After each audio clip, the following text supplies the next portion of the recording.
Daming snow. Pupunta kami sa palengke. Or I mean sa Chinese store at mamimili. Ayan. Napakaraming snow. Madulas. Oh my gosh. Walang grip ang aking sapatos. Akala ko nalilisan ang sidewalk. Hindi pala.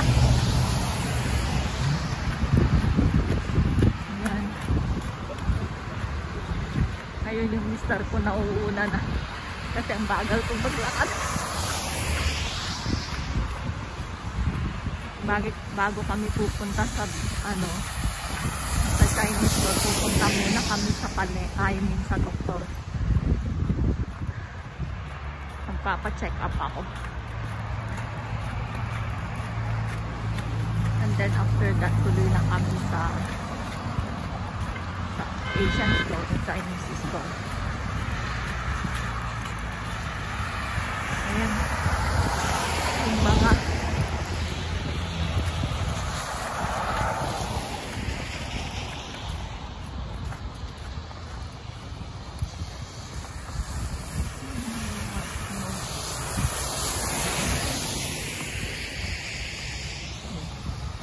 pag ganito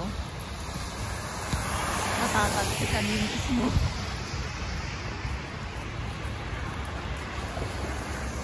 Dumudumi. Kaya pag unang bagsak lang ng snow, maganda. Kaya yan, oh, maputi siya.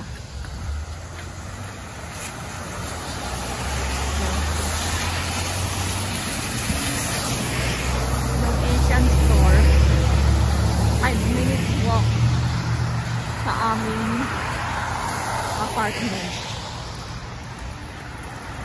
Ayan. Very amin pa, oh. May tubig-tubig.